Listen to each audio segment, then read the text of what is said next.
पिछली बार हम साइकस में साइकेडेल्स ऑर्डर के बारे में पढ़ रहे थे। इसी को अपन कंटिन्यू करते हुए आज हम साइकस जो अपना प्लांट है उसकी एक्सटर्नल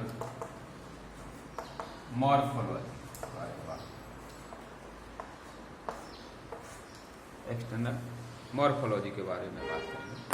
तो जैसा कि हम सब जानते हैं, आपने सबने देखा होगा, साइकस बाहर से देखने पर इसका जो स्पोरोफाइट है या बीजाणुविद होता है, sporophyte stem, root and leaves में तीन में विभाजित होता है। साइकस का जड़, तना और पत्ती में ये विभेदन होता है। इसका पत्तियां इस स्पोरोफाइट के सबसे ऊपरी भाग में लगी रहती है और क्राउन के रूप में पाई जाती है। Leaves, roots, tap root system इसमें जनरली टैप रूट पाई जाती है और इससे बगल में लेटर रूट्स या पार्श्व शाखाएं इसमें निकल करके और पूरा रूट सिस्टम यहाँ पर डेवलप होता है। यहाँ पर रूट दो तरह की रूट्स पाई जाती हैं। एक नॉर्मल रूट है, टैप रूट होती है, और सेकंड जो होती है वो इसमें विशेष प्रकार की रूट्स पाई जाती हैं जिनको अपन कॉरिलॉइड रूट्स कहते हैं। स्टेम भी यहाँ पर जैसा हम पहले पढ़ चुके हैं कि बेलनाकार सिलिंड्रिकल होता है, अनब्रांच्ड स्टेम पाया जाता है। सबसे पहले हम अगर स्टेम की बात करें तो साइकस में जो स्टेम होता है वो सिलिंड्रिकल होता है, गोल स्टेम पाया जाता है और सबसे ऊपर इसमें स्टेम में लीव्स पाई जाती हैं। टॉप पत्तियां होती हैं वो टॉप पर होती हैं, सिरे पर होती हैं। गोल सिलिंड्रिकल फॉर्म लाइक संरचना होती है, फॉर्म लाइक स्टेम इसमें पाया जाता है और इस स्टेम में इस तरह से परसिस्टेंट ये लीफ बेस या लीफ स्कार्स पाए जाते हैं जिनसे ये ढका छाप के रूप में पाए जाते हैं और ये लंबे समय तक इसमें पाए जाते हैं। स्टेम में लीफ स्कार्स या लीफ बेसेस इसमें पाए जाते हैं, स्कार्स पाए जाते हैं। जो इसकी मुख्य विशेषता है, जहाँ से लीफ निकलती है, झड़ती है, अलग होती है, वहाँ पर एक छाप छोड़ जाती है, इसमें उसका एक स्कार रह जाता है। तो इससे अपन इसको पहचान सकते हैं। साइकस का जो स्टेम सिलिंड्रिकल गोल अनब्रांच्ड होता है। कभी कभी इसमें जो एपिकल रीजन है, अपेक्स है, उसमें किसी बाह्य आघात द्वारा अगर इसमें हो जाए या उसका जो एपिकल रीजन है वो दो भागों में विभाजित हो जाए तो उसकी वजह से कभी कभी इसमें ब्रांचिंग या ब्रांच भी हो जाता है। दो ब्रांचेस या डाइकोटोमसली ब्रांच भी पाई जा सकती है, यानी एक से दो भी ऊपर निकले, दो भाग या दो शाखाएं निकली पाई जा सकती हैं। स्वामी ने 1938 में कुछ स्पीसीज में यहाँ पर डाइकोटोमसली ब्रांचिंग के जो पौधे हैं वो रिपोर्ट किया था। तो इस तरह से जो मुख्य जो स्टेम है वो गोल संरचना और उस पर परसिस्टेंट लीफ स्कार्स पाए जाते हैं। लीव्स यहाँ पर पत्तियों में डाइमॉर्फिज्म पाई जाती है, द्विरूपता पाई जाती है। दो तरह की पत्तियां साइकस में पाई जाती हैं। और ये लीफ जो होती है वो scaly leaves and foliage leaves, या इनको कहें एसिमिलेटरी लीव्स, ये दो तरह की पत्तियां इसमें पाई जाती हैं। स्केली जो लीव्स होती हैं ये ब्राउन कलर की होती हैं, जनरली ब्राउन या सिल्वर कलर की, और छोटी होती हैं। इस तरह से त्रिभुजाकार होती हैं ये पत्तियां। और ये लीव्स जो एपिकल रीजन है या पैक्स है या ग्रोइंग पॉइंट है उसको प्रोटेक्ट करती हैं, प्रोटेक्शन का काम करती हैं या सुरक्षा प्रदान करती हैं। इसके साथ साथ चक्रों में स्पाइरली अरेंज्ड होती हैं, एक इसका दूसरा इसका, एक के। तो इसके बाद यहाँ पर जो फोलियज लीफ होती है, फोलियज लीफ होती है वो कंपाउंड लीफ होती है, यूनिपिन्नेट एंड पेरिपिन्नेट कंपाउंड लीव्स ये होती हैं। और इन लीव्स में एसिमिलेशन का मीन्स फोटोसिंथेसिस का काम करती हैं, भोजन बनाने का काम करती हैं। इनमें क्लोरोफिल पाया जाता है और उसके कारण भोजन बनता है, मीन्स फोटोसिंथेसिस। जबकि स्केली लीव्स वगैरह ये प्रोटेक्शन का काम करती हैं, यहाँ पर ये फोटोसिंथेसिस में भाग नहीं लेती। तो जो foliage leaf pinnately and paripinnately compound leaf होती है, और ये लीव्स जो होती है लीफ दोनों तरह की लीफ इस तरह से क्राउन जो मुकुट है या शीर्ष भाग है वहां पर लगी है।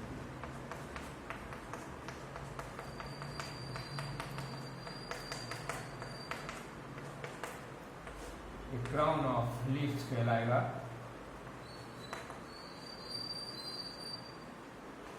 यहाँ पर स्पाइरली इनके जो फॉलियज लीफ है उनके बीच बीच में स्केली लीव्स भी प्रेजेंट उपस्थित होती है। और इस तरह से ये स्टेम अंडरग्राउंड रूट सिस्टम शुरू में ट्यूबरस होता है, लेकिन जैसे जैसे मैच्योर हो जाते पाम लाइक संरचना होती है, बहुत ही धीमी गति से ग्रोथ करने वाले पौधा है। तो ये है अपनी लीफ इस तरह से मिडिल जो भाग होता है वो रेचिस कहलाएगी, और रेचिस के दोनों साइड में लीफलेट निकली रहती है। इस तरह से ये कंपाउंड लीफ है, सेसाइल से लीफलेट लगी रहती है इसमें दोनों साइड में। 80 से 100 के करीब अपोजिट साइड में ये लीफलेट है, और ये बीच में अपना रेचिस का भाग है, रेचिस भाग कहलाता है। इस तरह से यंग स्टेज में इस लीफ में सर्सिनेट वेनेशन पाया जाता है। सर्सिनेट वेनेशन पाए मीन्स क्रिस्लेबलन या कुंडलित होती है ये, जिस तरह से टेरिडोफाइट्स में पाई जाती है, मुड़ी हुई होती है, और जैसे जैसे ये यंग होती हैं उस तरह से इसमें ये खुलती जाती हैं, और ये यंग स्टेज में या यंग लीफ में दिखाई नहीं देता। साइकस रिबोलिटा में जो लीफलेट होती है वो इस तरह से मुड़ी हुई होती है, और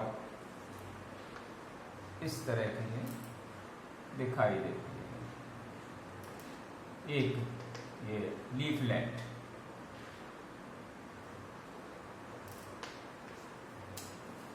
लीफलेट में जनरली एक मिड वेन पाई जाती है, एक सिरका पाई जाती है, उसमें बेन्स नहीं होती है, सिरकाएं अनुपस्थित होती हैं।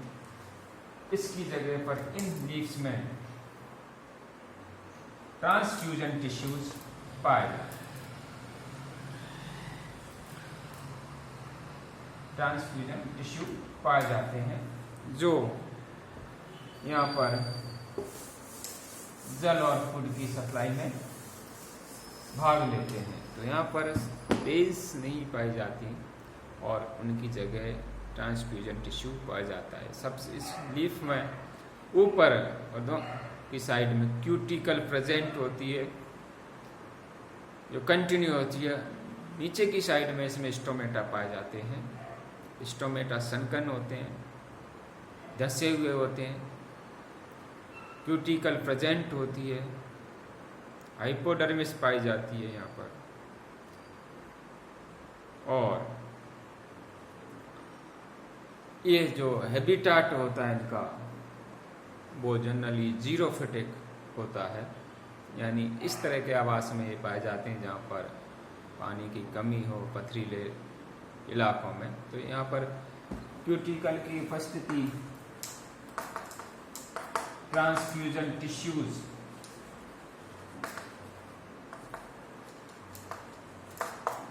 सनकन स्टोमेटा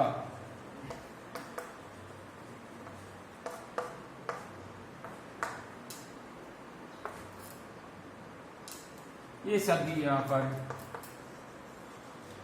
जीरोफिटिक लक्षण शो करते हैं, यानी इसमें जीरोफिटिक लक्षण भी पाए जाते हैं लीफ। तो इस तरह की लीफ की यहाँ पर आउटर मॉर्फोलॉजी होती है साइकस में। जब अपन जड़ की बात करें तो यहाँ पर जो जड़ होती है वो टैप रूट और टैप रूट होती है वो पॉजी जियोट्रॉफिक होती है और इसके बगल में से इसमें पार्श्व रूट से निकल आती डायआर्क होती है ये रूट, टैप रूट। इसी के साथ साथ यहाँ पर इनमें जो साइकस है उसमें दूसरी तरह की रूट भी होती हैं जिनको अपन कॉरिलॉइड रूट्स कहते हैं। डाइकोटोमसली ब्रांच्ड होती है जनरली।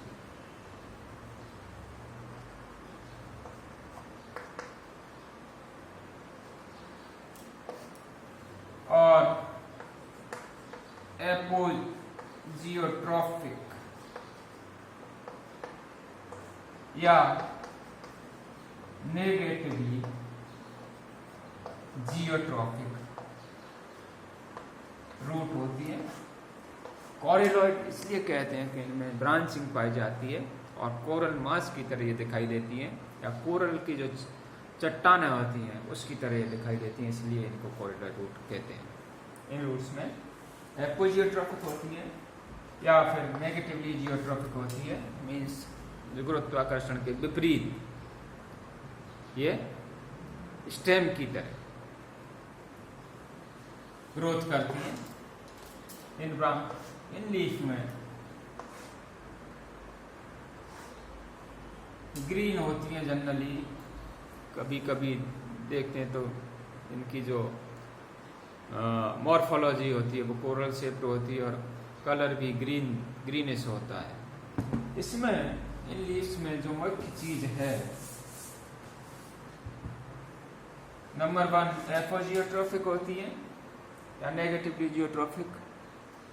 दूसरा, इनमें लेंटिसल्स या बातरंध्र जैसी संरचनाएं पाई जाती हैं जिससे ये रेस्पिरेशन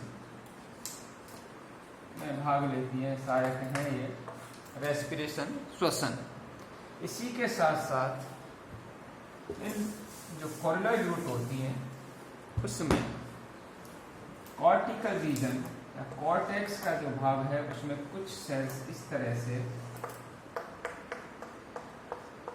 रेक्टेंगुलर हो जाती हैं, आयत लंबी, और इसमें ये अपना और ये एंडोडर्मिस पेरिसाइकिल और यहाँ पर ये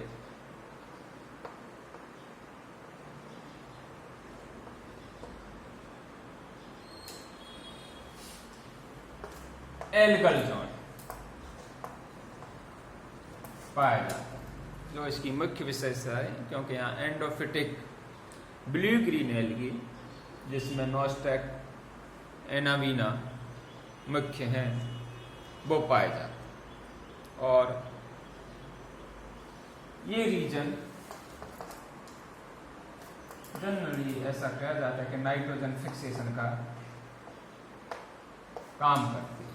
तो यहाँ पर इसमें जो मुख्य जो लक्षण है कॉरिडोर रूट का वो है presence of algal zone and presence of blue green algae, जो नाइट्रोजन फिक्सेशन का काम करती है। ट्राइआर्क होती है, ये एक्सार्क होती है जब इसका सेक्शन काटें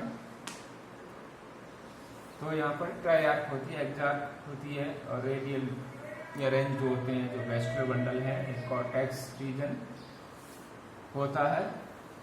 बाकी की जो संरचना है वो नॉर्मल रूट जैसी होती है, लेकिन यहाँ पर जो मुख्य चीज है वो इस एल्गल जोन है, और इसकी वजह से ये स्पेशल हो जाती है, यानी इसमें यूनिक फीचर्स हैं। ये प्रेजेंस ऑफ एल्गल रीजन जहाँ पर ब्लू ग्रीन एल्गी और ये नाइट्रोजन फिक्सेशन का काम करते हैं, और इनमें रंध्र पाए जाते हैं, बात रंध्र जैसे, जिससे ये श्वसन का काम भी करते हैं।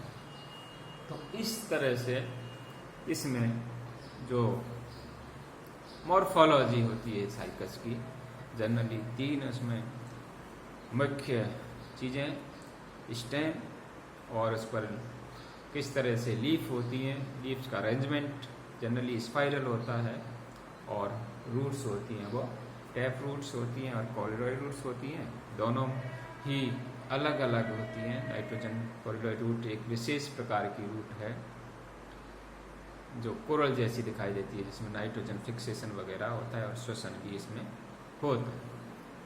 अपेक्स पर यहाँ पर दोनों तरह के जो प्लांट्स होते हैं, male plants and female plants होता है, वो अलग अलग होते हैं। तो मेल प्लांट्स होता है उसमें जो ग्रोथ होती है वो सिम्फोडियल टाइप की होती है, जबकि फीमेल होती है उसमें मोनोपोडियल टाइप की ग्रोथ होती है। और इसकी अपेक्स पर जो मेल प्लांट है बहुत बड़ा कोन, जो माइक्रोस्पोरोफिल बन करके एक बहुत बड़ा कोन बनाती है, और इस स्पोरोफिल पर स्पोरेंजिया का डेवलपमेंट होता है, जबकि जो फीमेल होता है उसमें कोन्स का निर्माण नहीं होता है। जो ओब्यूल्स बनते हैं वो उसकी मेगास्पोरोफिल पर बनते हैं। नेक्स्ट अपन इसकी जब अंदर आंतरिक संरचना या एनाटॉमी का अध्ययन करेंगे।